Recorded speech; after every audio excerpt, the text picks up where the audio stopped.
Bonjour à tous et bonjour aux Sega fans. Alors c'est une affaire qui empoisonne, vous le savez certainement, hein, le monde du rétro gaming, en particulier des amoureux, des amateurs de Sega, hein. L'affaire Paprium donc empoisonne ce monde depuis de nombreux mois et depuis de nombreuses années. Alors on est encore loin, hein, du poteau rose, hein, mais le dossier avance. Il avance sous l'impulsion de Retropolo, hein, qui mène à sa façon une sorte de class action. Et on est en train de croiser évidemment les différents éléments du dossier. Moi, il m'était apparu pendant très longtemps, quand j'ai découvert le dossier, qu'il s'agissait effectivement d'une vaste escroquerie. Mais à bien y réfléchir, et après avoir écouté la vidéo sur la chaîne Padawan avec Retropolo, j'ai révisé mon jugement et ça m'a sérieusement, sévèrement interpellé d'une manière vraiment très personnelle, très familière, de manière individuelle dans mes activités et de manière plus collective, mais à un niveau supérieur et au sein de l'histoire même de Sega Enterprise. Il y a des choses qui sont tout à fait similaires.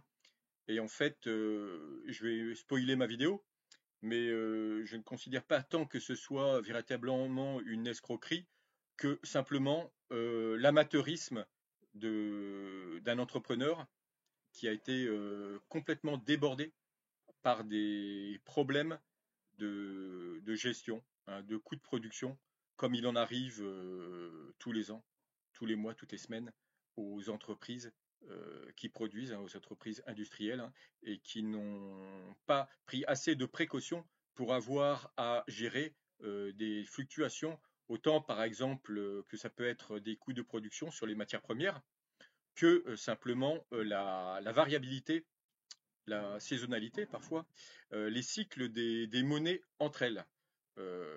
Voilà. C'est triste à dire, mais ce qui ressemble à une escroquerie finalement ne serait simplement finalement qu'une banale et très mauvaise gestion. Voilà. Donc il n'est pas question pour moi de minimiser bien sûr la responsabilité du sieur du Fonzi, hein, bien au contraire, hein. Mais il s'agit bien sûr de comprendre, hein, pourquoi on en est arrivé là, pourquoi Paprium, Paprium, Paprium, Paprium, Paprium, on en parle en long, en large et en travers, sans pouvoir s'en dépêtrer. Il s'agirait évidemment par une action en justice, hein, de bien vouloir refermer la parenthèse. Évidemment, justice qui devrait éclaircir tous les paramètres, hein, et nettoyer, effacer évidemment tous les fantasmes, la frustration, la revanche qui peut traîner tout autour de cette affaire sombre et préjudiciable, hein, pour tous les amateurs de rétro gaming. Pas question de juger, bien sûr, hein, pas question d'accabler, juste d'analyser à froid donc ce fiasco, hein, extraordinaire du jeu vidéo. Donc j'aimerais d'abord, ça ressemble, en première attention, en première lecture, ça ressemble, et le jeu de mots est très facile, hein, ça ressemble à une pyramide de Ponzi, donc on rebaptise volontiers à la loisir ce fiasco en pyramide de Ponzi. Alors, pour info, pour rappel, un système de Ponzi, chaîne de Ponzi, hein, ou pyramide de Ponzi est un montage financier frauduleux de type cavalerie, c'est-à-dire qui consiste à rémunérer les investissements des clients essentiellement par les fonds procurés par les nouveaux entrants. Si l'escroquerie n'est pas découverte auparavant, la fraude apparaît au grand jour au moment où le système s'écroule, c'est-à-dire quand les sommes procurées par les nouveaux entrants ne suffisent plus à couvrir les rémunérations des clients. Alors, l'affaire Paprium, elle s'est jouée sur de très nombreuses années. Les premières personnes qui ont commandé, qui ont acheté les Paprium, les ont reçus. Et je crois que l'élément le plus important dans ce fiasco, qui ne sera révélé que suffisamment que dans les dernières vidéos, c'est simplement, alors ça peut être complètement occulté, minimisé, hein, par les plaignants, mais il est tout à fait avéré que les prix de production des cartouches ROM, RAM, hein, des processeurs, tout ça, qui font la matière première des cartouches, a littéralement explosé, hein, dans les années, pendant le Covid, hein. On a personne n'a échappé à l'indisponibilité de la console Sony, bien sûr, la PS5, la PlayStation 5, est tombée en rupture de stock et ne reviendra dans les rayons qu'après de nombreux mois, après que les prix des matières premières, enfin ce qu'on appelle les métaux rares, aient commencé à baisser. Alors Sony, en plus, c'est un cas assez particulier puisque Sony a toujours des stocks, hein, étant l'un des plus grands fabricants d'électronique au monde. Ils ont toujours des stocks monstrueux pouvant couvrir des mois, peut-être pas des années de production, mais plusieurs trimestres de production. Donc, ils auront, malgré, bien que les prix de production des composantes électroniques aient pu doubler, tripler, quadrupler dans une période très rapide, ils ont quand même pu fournir un certain nombre de consoles, mais dans des proportions moindres que celles espérées à l'origine. Et c'est en ça qu'on peut faire le parallèle également avec le cas Paprium.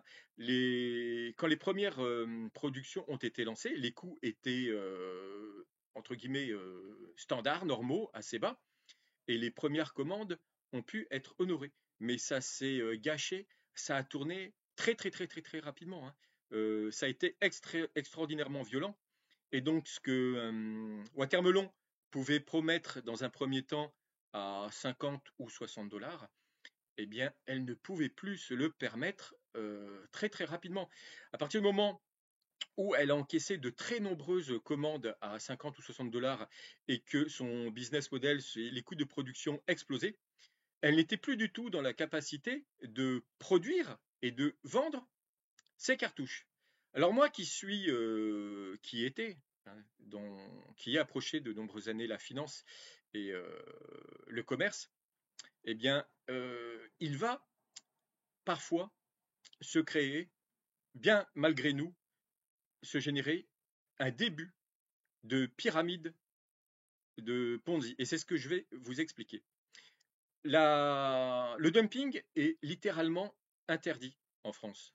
Alors c'est très compliqué évidemment avec des pays à bas coût, hein, comme la Chine par exemple, qui elle propose énormément de dumping, hein. C'est très très très difficile de connaître les coûts de production et donc d'interdire de rentrer un produit à un autre, hein, puisqu'on n'est pas capable, enfin voilà, on n'a pas de commissaire, on n'a pas d'enquêteur sur place, hein. Donc il y a beaucoup beaucoup de produits en Chine, hein, qui sont dumpés, hein, qui sont vendus à perte. Et ça, c'est littéralement interdit pour toutes les sociétés qui produisent et distribuent en France. Donc, obligatoirement, il est arrivé un moment où les prix de la production des cartouches Paprium se sont envolés et où, a priori, techniquement, il était impossible à Watermelon, mais comme il était impossible pour toutes les entreprises qui seraient concernées par ce problème, de vendre à perte et donc d'honorer les commandes. Alors il y a une solution qui est qui correspond plus ou moins un peu ou prou à la loi Châtel, c'est-à-dire qu'on vous autorise à vendre quelques unités à perte à partir du moment où vous gagnez de l'argent sur d'autres cartouches. C'est-à-dire qu'en fait, on va pas regarder à l'unité sur chaque facture si le produit a été vendu à perte. On va regarder sur une période donnée, hein, sur une année. A priori, c'est une année fiscale, hein. Donc, vous pouvez éventuellement, on va tolérer que vous vendiez quelques unités à perte, à condition que vous récupériez ce que vous avez perdu sur les autres cartouches. La loi Châtel autorise à la grande distribution, très ponctuellement, très occasionnellement, de vendre, sinon à prix coûtant, parfois à perte dans des petites périodes à partir du moment où ce dumping, hein, puisque c'est interdit, il est interdit hors période de solde, il est interdit de vendre à perte. La loi dumping, pour fluidifier le commerce, donc autorise ponctuellement à vendre à perte à condition que vous récupériez cette perte. Je pense qu'une pyramide de Ponzi, et pour l'avoir vécu moi-même, puisque je suis entrepreneur et commerçant depuis une vingtaine d'années, il m'est souvent arrivé de vendre des produits que je n'avais pas. La pratique a un nom d'ailleurs, hein, je l'ai oublié là, ça va pas me revenir, hein, mais vous vendez, étant persuadé que votre fournisseur peut vous vendre des produits, on va dire à 20 euros, vous, vous les vendez à 30, d'un seul coup vous découvrez que votre fournisseur en fait n'a plus du tout ces produits-là et vous êtes obligé de les racheter ailleurs plus cher. Donc vous n'avez pas le droit, mais par contre pour honorer vos commandes, pour ne pas perdre des clients, ce que vous allez faire, en fait, c'est que vous allez immédiatement augmenter vos prix, en espérant bien sûr que vous allez trouver des nouveaux clients qui accepteront de payer plus cher, ce qui est souvent le cas à partir du moment où vous restez, entre guillemets, encore dans le marché. Donc moi, c'est ce que je faisais, hein. C'est quelque chose qui est toléré, c'est que, enfin, qui est toléré, évidemment. De toute façon, le but du jeu, c'est de ne pas vendre à perte. Mais il peut arriver parfois ponctuellement que vous achetiez des produits un peu plus chers et que vous les vendiez à perte aux clients qui les ont commandés moins cher, à partir du moment où vous avez trouvé d'autres clients qui, eux, vous font rentrer l'un dans l'autre dans vos bénéfices. Donc, par exemple, voilà, moi, si j'achète 30 euros un jeu qui ne m'a été payé que 20, je vais récupérer la différence en l'ayant vendu à d'autres clients à 40 ou 50 euros. Alors, c'est un cercle vicieux, très, très, très vicieux, parce que imaginez que mon deuxième fournisseur, encore une fois, me dise qu'il n'a plus les produits. Eh bien, je me retrouve encore à devoir augmenter mes prix pour essayer de trouver de nouvelles marges, de nouveaux bénéfices, de manière à combler les pertes sur mes premières ventes.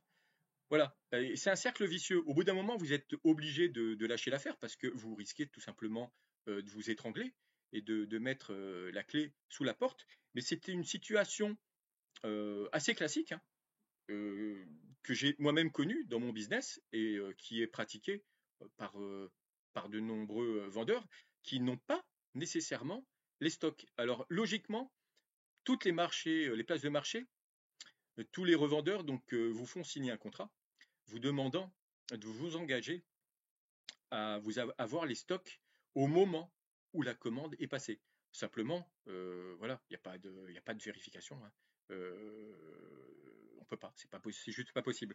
Donc, c'est juste un mécanisme, un phénomène. Je ne sais pas si ça a un nom anglo-saxon, mais je pense clairement que Fonzi, hélas, c'était pas sciemment qu'il a créé cette pyramide de Ponzi, mais que d'une certaine façon, il a été obligé de l'initier à partir du moment où les ventes de certains contrats ne couvraient pas les dépenses. Donc voilà, et donc il a essayé de se récupérer sur les nouveaux entrants qui eux-mêmes se feront récupérer par de nouveaux entrants, etc., etc. C'est juste une fuite en avant. C'est un risque extraordinaire, extraordinairement dangereux. On fait ça pourquoi? Parce que tout simplement, on s'en est sorti dans les cas précédents où finalement la, le coût de production ou le coût d'achat va hélas se corriger par lui-même, va rebaisser. On fait un petit peu l'autruche dans ces cas-là. On se dit, bah voilà, mais on vend à perte, c'est interdit, mais on peut se récupérer en augmentant ses prix, en trouvant de nouveaux clients. C'est un engrenage qui est extraordinairement dangereux. Et si jamais, bien sûr, vous ne trouvez pas de nouveaux clients pour combler les pertes par ailleurs sur les précédentes ventes, et ben tout le système s'écroule. Vous ne pouvez plus honorer personne. Et là, vous passez définitivement pour un escroc, tout simplement pour avoir des produits que vous n'aviez pas produits ou que vous ne pouviez pas produire avec les paiements des clients. Moi, je pense tout simplement qu'on est donc dans une simple affaire de coûts de production mal serrés, mal vissés, et ça s'est transformé en tonneau des Danaïdes, enfin en cercle vicieux, hein. Les prix de production des composantes électroniques se sont envolés pendant des semaines et des mois. Je pense que Fonzi voilà, a espéré évidemment, après avoir connu des prix relativement bas pendant des mois et des années, il a pensé que bah, le Covid, tout ça, ça ne durerait pas, que c'était quelque chose de très ponctuel et qu'il serait immédiatement corrigé avec la fin de la pandémie et la fin de cette rupture dans les approvisionnements, parce que ce qui a causé l'envolée des prix, hein, que ce soit des matières premières et de beaucoup de choses, c'est que le monde étant quasiment gelé, et évidemment, il y a toute l'économie, tout le système s'était grippé. Et à partir du moment où tout se grippe, tout est moins fluide, évidemment, l'offre a du mal à rencontrer la demande, et inversement, et ça fait monter naturellement les prix.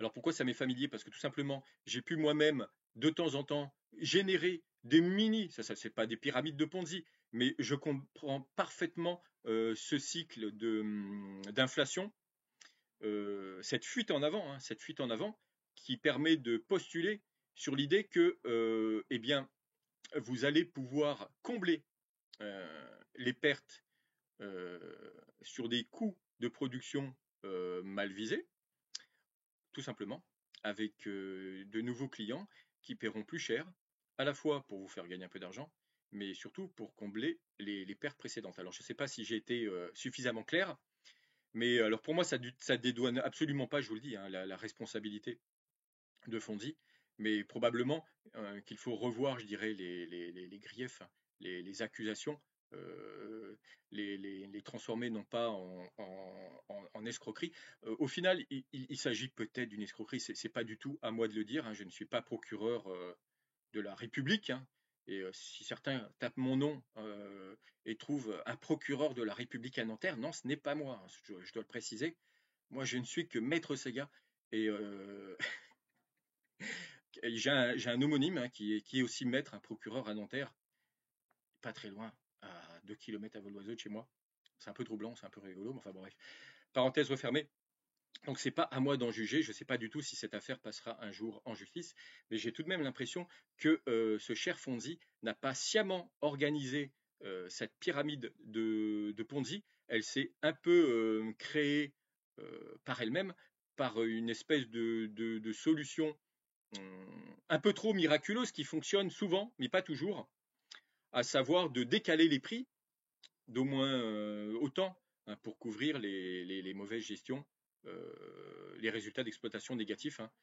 Voilà, il y a beaucoup d'entreprises qui font ça, hein. Le dumping, par exemple, quand bien même il peut être interdit à l'unité sur un produit, il peut être dissimulé dans les entreprises, les multinationales, par exemple comme Sony. Sony l'a très bien fait avec la PlayStation, hein. La PlayStation, c'était un énorme dumping, hein. C'est peut-être le plus grand dumping de toute l'histoire du jeu vidéo. Elle était vendue au moins à 100 dollars de perte, mais Sony n'en avait pas grand-chose à faire puisqu'ils avaient des stocks de composantes électroniques.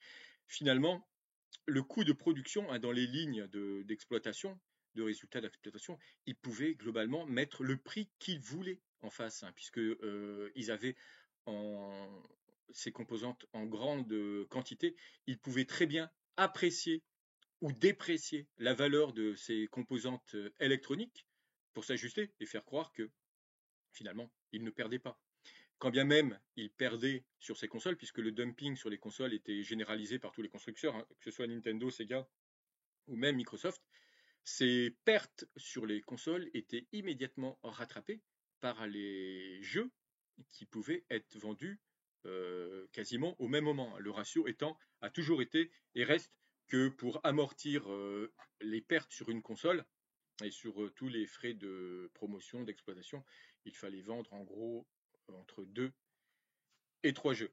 Donc voilà, sans vouloir minimiser la responsabilité de Fonzi, moi je ne l'accuse plus vraiment d'escroquerie, mais simplement d'amateurisme. Il a été pris dans son propre jeu, dans un engrenage. Je pense que ses précédentes productions, que ce soit Pierre Solar, ont bien marché, et le début de Paprium était très très prometteur, sauf qu'il n'avait pas du tout, mais alors pas du tout calculé l'envolée des métaux rares, hein, l'or, le platine, l'argent, enfin voilà, tout ce qui est très très rare et qui compose tout le, toutes les composantes électroniques, en particulier les puces et les ROM et compagnie, hein, et tout ce qui compose les ordinateurs comme les cartouches bien sûr, hein, tout ce qui touche finalement le monde de l'électronique, en particulier de l'informatique. Et j'en viens à faire le parallèle méconnu avec l'échec, la Bérésina de Sega. Je ne vais pas trop m'étendre dessus parce que j'en ai fait un livre complet et j'ai quelques vidéos là-dessus. Mais il y a beaucoup de gamers. Alors, les gamers, on va pas leur reprocher d'être des gamers, mais enfin, c'est souvent des gens qui n'y connaissent rien du tout à la finance et au marketing et au monde industriel, hein. Mais en réalité, ce qui a plombé Sega, ça n'a rien à voir avec sa stratégie et ses consoles, hein. Le 32X n'a pas du tout marché. Enfin bon, voilà, ils n'ont pas vendu de console, comme ils n'en ont pas vendu, on perd pas d'argent sur une console qui ne se vend pas. La Saturn, c'est plutôt bien vendu, très bien vendu même au Japon, mais elle ne s'est pas vendue énormément en Europe. Et finalement, c'est peut-être la console qui a fait perdre le moins d'argent à Sega, puisque les gamers ont du mal à comprendre, puisque c'est à ce moment-là que Sega a commencé à flancher, à piquer du nez. Mais en réalité, le problème, ça c'est les conséquences, hein. Il faut chercher les causes. Les causes, elles étaient pas là. Elles n'étaient pas sur le fait de vendre ou pas une console. Au contraire, finalement, en 93 et 94, si Sega a commencé à perdre beaucoup d'argent sur les consoles, hein, même les Mega Drive et les Game Gear qui se vendaient bien, c'est parce que le coût de production avait explosé et surtout a fortiori parce que le yen s'était apprécié, avait doublé de valeur, hein, vraiment doublé de valeur, hein. Donc au final, pour les Européens comme pour les Américains, en quelques mois, le prix des consoles ont doublé, tout simplement. Le yen étant 2 fois plus élevé. Alors immédiatement, Nintendo, comme Sega, comme Sony vont délocaliser les productions, hein. Les consoles seront sensiblement, c'est Nintendo qui va faire la première grosse délocalisation en faisant fabriquer la Game Boy en Chine. Sega suivra, la Saturn est fabriquée en Chine, hein. Mais ça ne changera rien au fait que le dollar et les monnaies européennes, hein, livre, lire, franc, etc., Deutschmark, ayant perdu la moitié de leur valeur, hein, quasiment en quelques mois, les Japonais ne s'y retrouveront pas. Du jour au lendemain, 1000 $ ne rapportent plus que la moitié des yens que ça valait un an auparavant. Donc Sega, alors qu'ils avaient bâti tout leur business model sur un yen qui était très bas, quasiment historiquement le plus bas qui puisse être depuis de nombreuses années, donc dans les années 90, 91, 92. Donc le yen était très très bas, ce qui permettait de générer beaucoup de bénéfices aux États-Unis et en Europe. Et ça va complètement se retourner, hein, donc à partir de l'été 93, hein, suite à la crise du SME. Enfin, c'est des choses qui vous parleront pas du tout parce que vous étiez enfant, mais bon, il y a une énorme crise en Europe, hein, la France tombe en récession. Les monnaies européennes, il n'y a pas encore l'euro, hein, les monnaies européennes vont toutes être dévaluées. L'Allemagne est en crise économique, un chute du mur de Berlin qui va arriver quelques années plus tard, bien sûr, donc en 92-93. Donc quasiment de 92 en 93, les monnaies européennes et le dollar, hein, qui sont arrimées les unes aux autres, hein, vont perdre de la valeur et du jour au lendemain, Sega bah, aura 2 fois, en gros, hein, c'est caricatural parce qu'il y a aussi des assurances, des couvertures de change, etc., hein. Il y a aussi le fait d'avoir essayé de délocaliser rapidement. Il n'empêche que les revenus des monnaies étrangères seront divisés quasiment par deux. Voilà, pour vous la faire simple, hein. En réalité, ça sera que de 50%, hein. Ça sera amorti par différents mécanismes, hein, par des assurances, etc., ou par des amortissements sur plusieurs années, des moyennes sur les coûts de production. Il y a des mécanismes financiers qui permettent je dirais, de réduire, hein, ces vagues, mais pas suffisamment, hein. Ça permet juste d'amortir un petit peu, que les chocs sont moins violents. Mais bon, quand les monnaies perdent la moitié de la valeur, forcément, le pays dont la monnaie est restée très élevée, pour eux, c'est très très compliqué. Donc voilà, je fais le parallèle parce qu'en fait, Sega, donc, pendant les années folles, hein, 90, 91, 92, va générer énormément d'argent à l'étranger. Et quand la monnaie, le yen, va se retourner, ça va être un choc d'une violence inouïe, quoi. Un tremblement de terre niveau 9 ou 10, hein.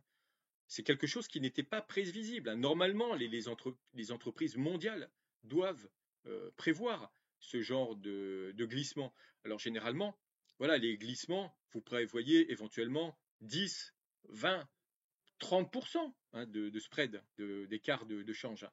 Mais vous ne pouvez pas prévoir qu'une monnaie va doubler ou va perdre la moitié de sa valeur.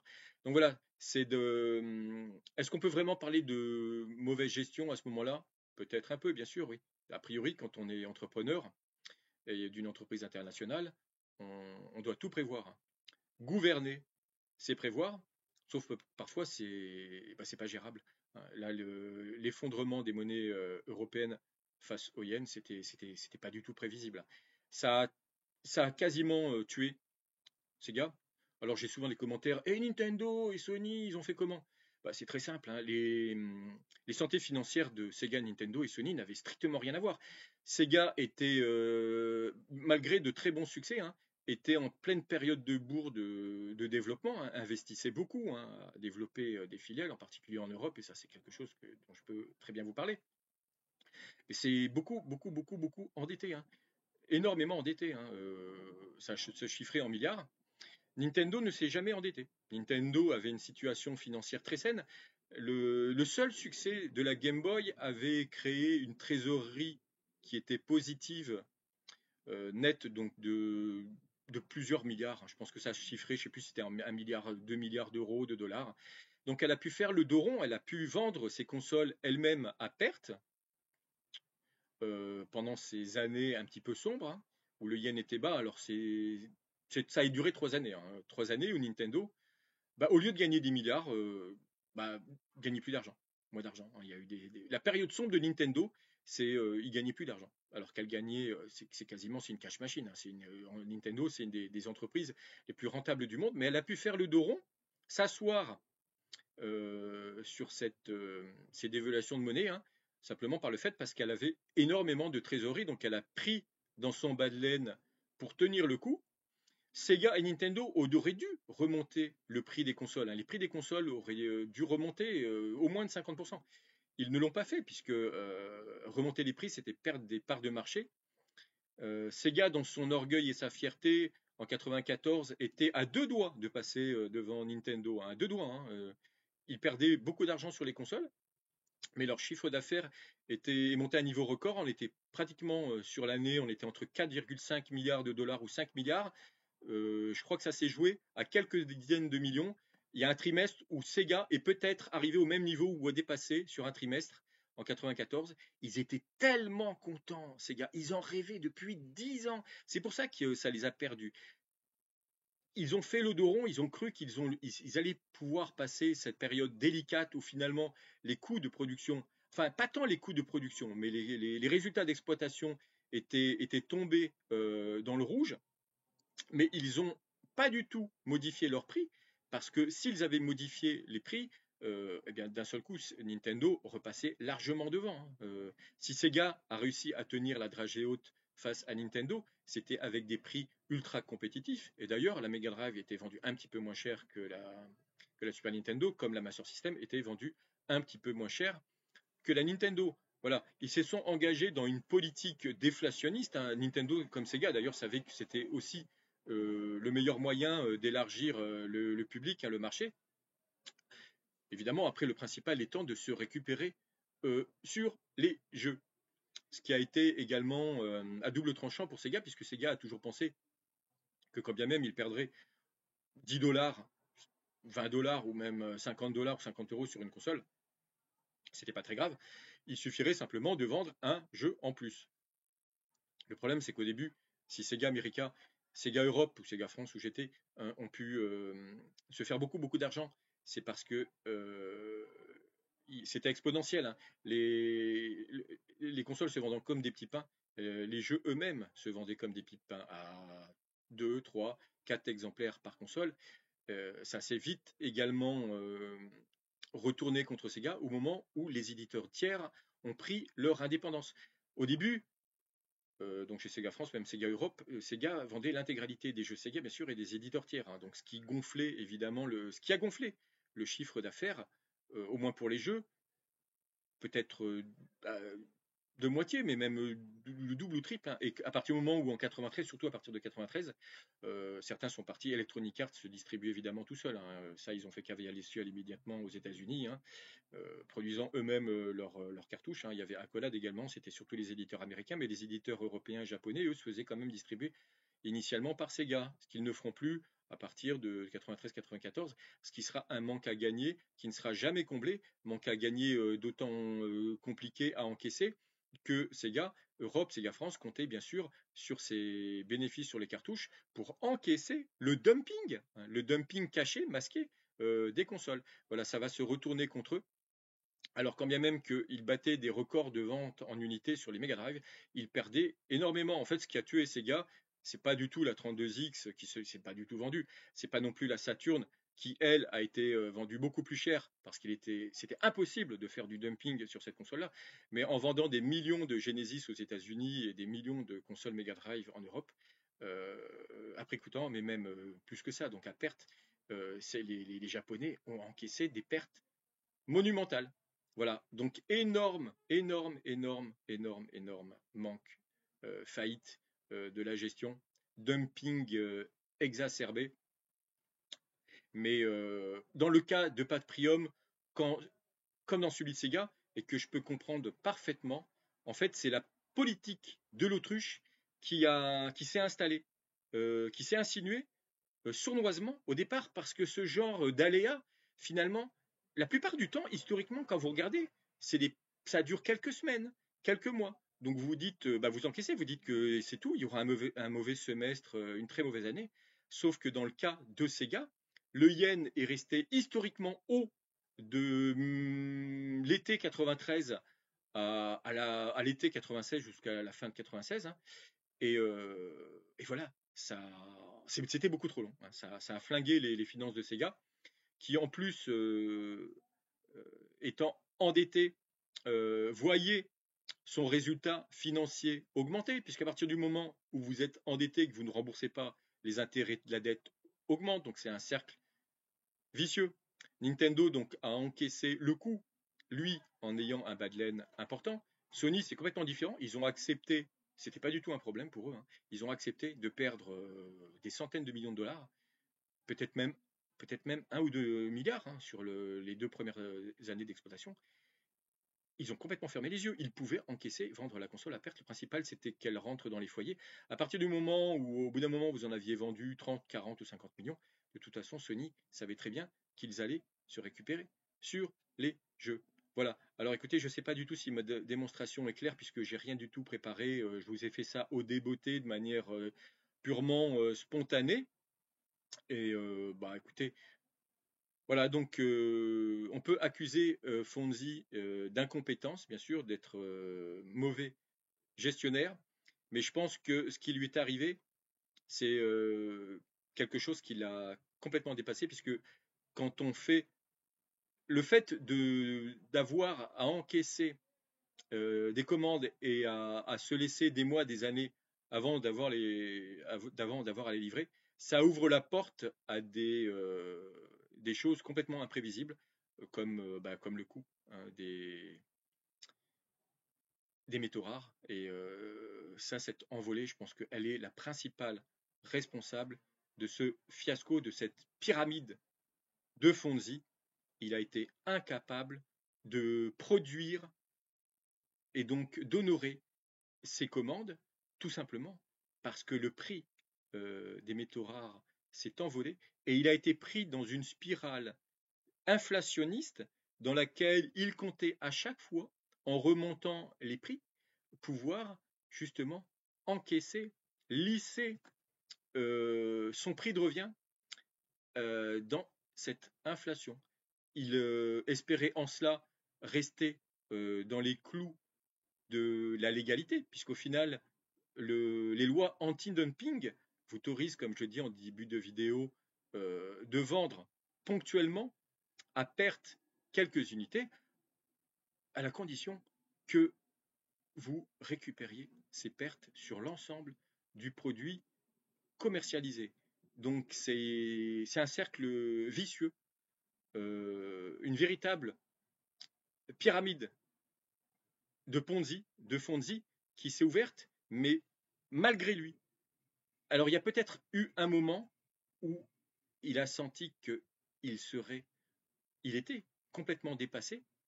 Y a-t-il eu un moment où il a malgré tout, alors qu'il savait il ne pouvait plus du tout honorer les commandes, y a-t-il un moment où on est passé purement dans l'escroquerie? Ça, je dirais que la class action qui est initiée, bon, c'est pas véritablement une class action pour l'instant, mais elle le sera au moment où la justice sera saisie, où le dossier sera monté, évidemment, hein. Mais voilà, il reste peut-être plus qu'à découvrir à quel moment le Fonzi, Monsieur Fonzi, donc, a délibérément encaissé un certain nombre de commandes en sachant qu'elles ne seront jamais honorées.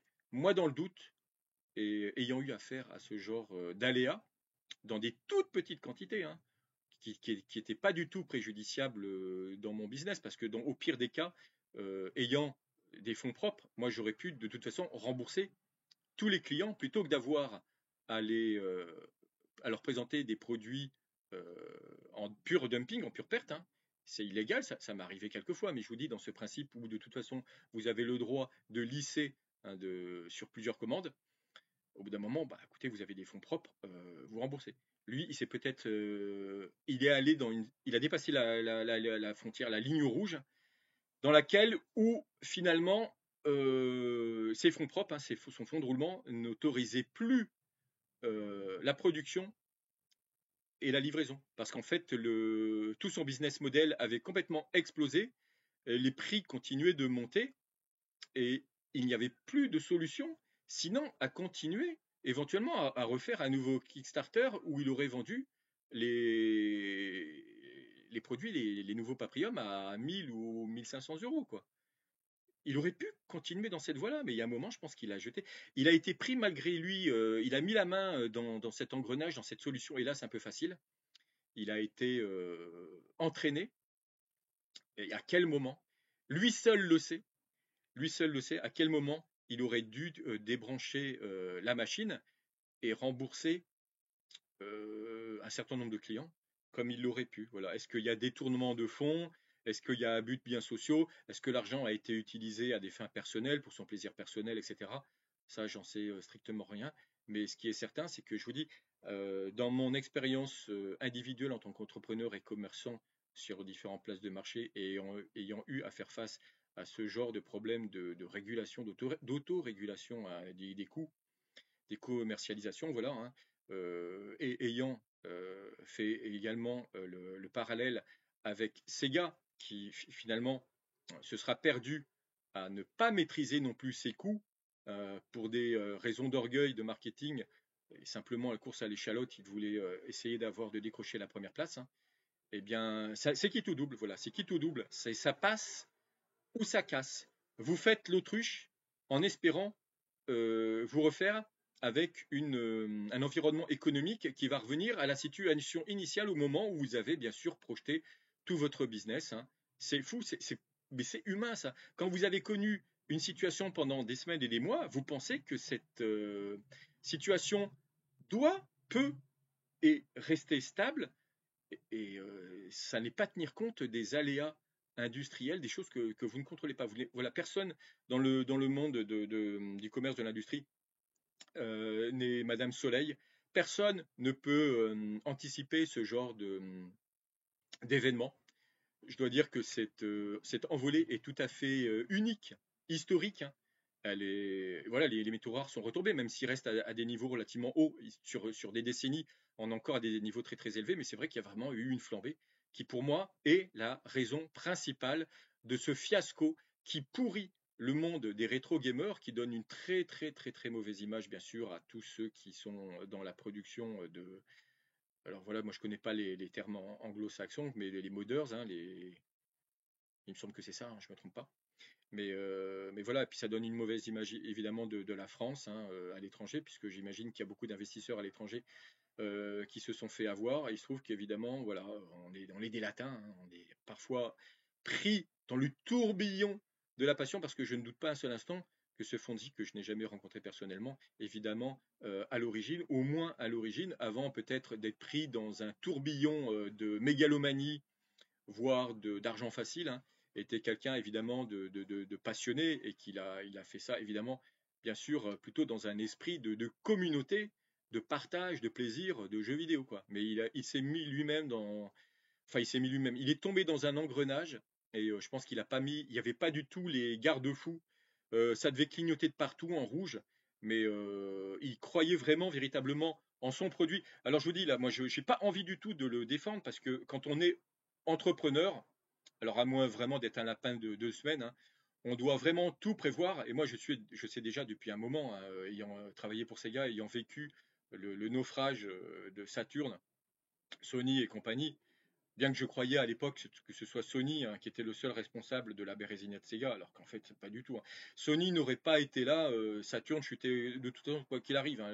À partir du moment où vous vendez, peu importe le nombre, hein, à partir du moment où vous vendez 1 million de Saturn ou 10 millions, ou 1 million de Mega Drive ou 10 millions de Mega Drive à perte, hein, au bout d'un moment, vous êtes obligé de serrer la ceinture, hein, et de payer l'addition, hein. Donc c'était pas du tout finalement une histoire de concurrence, simplement quand vous faites un business model, le minimum du minimum du minimum, c'est évidemment de ne pas vendre à perte, hein. Et je pense que à moins de justement de rentrer dans cette spirale infernale qu'on peut appeler pyramide de Ponzi. Alors c'est un côté évidemment très péjoratif puisque la pyramide de Ponzi est vraiment une escroquerie, hein. Elle est sciemment proposée, hein, rémunérer bien sûr les derniers entrants et les nouveaux entrants, les derniers entrants, rémunérer les premiers entrants bien sûr par les nouveaux, hein, qui eux-mêmes seront peut-être rémunérés par. Mais là, je pense que c'est simplement la pyramide qui s'est créée auto-générée elle-même comme une alternative à une faillite, hein. Je pense que beaucoup d'entrepreneurs, par orgueil, par fierté, évidemment, c'est un peu conclure un pacte avec le diable, miser sur quelque chose d'hypothétique, d'improbable, ce qu'il ne faut jamais faire, hein. Vous devez toujours vous assurer, quand vous êtes entrepreneur et que vous êtes dans un business, il y a un minimum de couverture d'assurance à faire. Et Fonzi, je pense qu'il était complètement étranger à tout ça.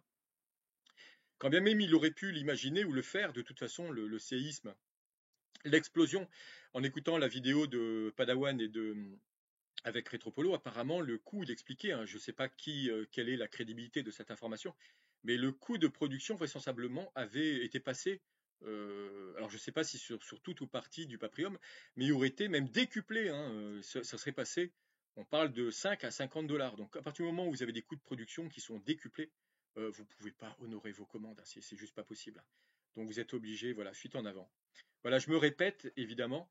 Alors, on en a, voilà, Paprium, c'est un cas évidemment qui alimente toutes les passions, toutes les vidéos, parce qu'évidemment, beaucoup d'entre vous se retrouvent coincés, sont particulièrement frustrés et vont garder une amertume à jamais sur une des plus belles, une des plus magnifiques consoles qui soit. Et c'est tout le drame, en plus de ce Paprium, c'est que c'est un jeu qui est très flatteur, qui est juste magnifique.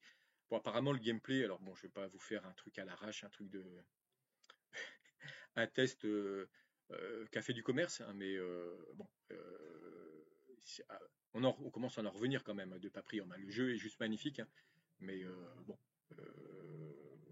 le gameplay est quand même très très très très limité. Enfin bon, je vous ai fait 45 minutes là-dessus, je ne vais pas repartir sur quelque chose de beaucoup plus subjectif, mais c'est tout de même un petit peu dommage que ce rêve qui a été proposé par une société française finalement se transforme pour la plupart d'entre vous en cauchemar. Et je crois que personne l'avait vu venir. Et ce qui nuit un petit peu également dans cette histoire, c'est que il faudra éclaircir également ce point de détail, c'est pourquoi certains ont reçu leur jeu, parfois en grande quantité, et parfois d'autres en individuel n'ont jamais rien reçu, des personnes qui l'avaient commandé parfois avant les autres. Alors ça, c'est pareil, j'ai ma petite idée, hein. Vous savez, quand vous êtes en difficulté économique dans une entreprise, euh, vous cherchez évidemment par tous les moyens à ne pas que l'image de votre entreprise soit ternie, hein, puisqu'après, ça vous achève définitivement, hein. À partir du moment où on commence à raconter, voilà, dès qu'il commence à y avoir un bad buzz, là c'est fini, vous pouvez déployer toute l'énergie du monde, toutes les portes se ferment. Donc j'imagine que si certaines personnes ont été privilégiées par rapport à d'autres, c'est qu'elles avaient des profils euh, plus, plus compliqués à gérer, hein, que ce soit les influenceurs, éventuellement des gens qui travaillent dans les médias. Il est tout à fait normal, pour moi je le conçois, je me mets à la place de Fonzi, je pense qu'il était forcément plus intéressant pour lui d'attribuer, d'honorer des commandes à des gens qui pouvaient impacter négativement ou pas son commerce, hein, plutôt que des gens dont la parole était plutôt limitée, hein. Là, je me perds peut-être en conjoncture parce que au final, j'en sais rien, mais à écouter les différentes vidéos, on voit, tout le monde aura quand même constaté que les influenceurs, hein, les gens qui avaient évidemment des réseaux et qui avaient une couverture médiatique, auront le plus souvent reçu leur jeu, et même parfois en plusieurs exemplaires, hein. Et puis tous ces influenceurs vous diront que Fonzie est quelqu'un de très sympa, hein, ce qui est certainement vrai d'ailleurs, mais qui n'enlève rien bien sûr à toutes les critiques d'amateurisme, hein. Et il a des responsabilités, il a commis des fautes, et ça, il faudra qu'il accepte, qu'il reconnaisse et qu'il en paye le prix tôt ou tard, hein. La justice doit faire son métier. Moi, je n'ai pas de jugement à faire là-dessus. Je voulais simplement, avec vous, vous donner mon avis à travers mes connaissances, mon expérience, je vous dis, individuelle comme collective, à travers une des plus grosses entreprises qui n'a jamais été du jeu des jeux vidéo pendant de très nombreuses années, qui a failli passer leader mondial, hein, grâce, notamment, c'était pas tellement sur les consoles, hein, puisque Sega faisait quasiment un quart, un tiers de son chiffre d'affaires en salle d'arcade. Mais en 94, le deuxième trimestre, Sega s'est mis au même niveau que Nintendo, et ça n'était jamais arrivé, et ça n'arrivera pas avant longtemps, pas avant la PlayStation 2, j'imagine, avec Sony. Voilà, merci de m'avoir écouté. N'hésitez pas à commenter cette vidéo s'il y a des choses qui vous paraissent un petit peu floues, mystérieuses, mal documentées. Mais je serais ravi de pouvoir en rediscuter. Simplement, je voulais souligner, voilà, le côté un petit peu humain, plus humain de cette histoire. Je vous dis sans vouloir le discréditer, sans vouloir l'accabler. Je pense qu'il s'agit de démêler le vrai du faux, l'exagérer, hein, le passionner, parce que évidemment pour tous ceux qui ont payé, qui se sont fait arnaquer, hein, c'est une escroquerie, hein. Je pense que forcément toutes ces personnes-là ont une amertume qui sera difficile à faire passer, mais il faut vraiment prendre un petit peu de recul et pour que ça passe, hein, dans un effet cathartique évidemment. Le mieux c'est de tout mettre sur la table évidemment, et ça se fera hélas peut-être devant la justice quand Fonzi aura à répondre de ses actes devant la justice. Alors c'est vrai que c'est long, c'est très très long. Est-ce que ça ira au bout? Est-ce qu'il y aura des excuses à mea culpa, des dédommagements? Je n'en sais strictement rien. Dans ces cas-là, il vaut mieux pas trop espérer, mais rester confiant en même temps, hein. La justice fait son travail. À partir du moment où il y a un vrai préjudice, vous pouvez réclamer évidemment un dû. Et après, est-ce que M. Fonzi est solvable? Est-ce qu'il avait pris des assurances? Est-ce que voilà, le minimum du minimum du minimum, bien sûr, c'est que tout ceci soit éclairci. Alors avec beaucoup de passion, hein, j'ai pu voir ces vidéos-là. Forcément, le rétro gaming, c'est un milieu de passionnés. Et quand on laisse parler la passion, évidemment, ça s'enflamme. Ça va dans l'exagération. Et il s'agit de remettre voilà, les pieds sur terre. Et c'est beaucoup plus facile pour moi, bien sûr, puisque je ne suis pas concerné, je n'ai pas investi le moindre euro. Pendant près de 20 ans, j'ai été complètement détaché de tout ça, mais ça me perturbe, c'est vrai, ça me perturbe de découvrir que des centaines de personnes, peut-être plus, ont été lésées en misant sur un jeu Sega, hein, même si Sega, finalement, n'est pas, absolument pas responsable de ce fiasco. Je trouve ça évidemment très préjudiciable et je compatis vraiment à la douleur, quoi, à la tristesse, la déception de vous autres, les joueurs. Voilà. Je voulais apporter ma petite contribution. Je ne sais pas du tout si ça comblera d'une certaine façon, je vous dis, une volonté d'information, voilà, de justification. Mais bon, voilà, à chaud, j'avais envie de faire une petite vidéo à ce sujet-là. Et la vidéo d'hier de Padawan avec Retropolo a été vraiment un peu longue, un peu trop longue même. Bon, évidemment, c'était un live, hein, mais elle a été quand même révélatrice. Et je pense que cette histoire de coût de production qui s'est envolé, hein, a immédiatement fait tilt, hein, dans ma tête. Et je pense que ça atténue, mais peut-être que ça efface complètement tout le reste, en fait, hein. Je vous dis simplement que Fonzi, il doit l'avouer, quoi. Il doit faire ce constat. J'espère que ce scénario, cette possibilité, cette analyse, euh, va être vérifiée, puisque finalement, alors je ne sais pas du tout si c'est celle qui vous conviendra le mieux, mais je pense que pour moi, c'est l'explication la rationnelle. Voilà, c'est juste une question d'amateurisme, un flagrant délit d'amateurisme, mais quand même relativement circonstance atténuante, puisque personne n'aurait pu prévoir la crise du Covid et ces dommages collatéraux comme la flambée des composantes et des métaux rares. Métaux rares, malgré tout, qui se sont envolés pendant le Covid, mais dont l'envolée des prix était déjà régulière avant. Je pense que tous les fabricants, tous les constructeurs savaient de toute façon que les métaux rares étaient de plus en plus demandés, hein, avec l'intelligence artificielle, bien sûr, surtout l'intelligence artificielle, mais pas que, les ordinateurs, les consoles de jeux, hein. Mais personne ne pouvait imaginer une telle accélération à ce moment-là. Voilà, merci de m'avoir écouté. N'hésitez pas à commenter et je vous dis à très bientôt. Voilà, sur les chroniques de Maître Sega, sur mon mur Facebook ou bien sûr sur ma chaîne YouTube Maître Sega Historique. N'hésitez pas à mettre un petit pouce, n'hésitez pas à commenter. Voilà, merci de m'avoir écouté. À très bientôt.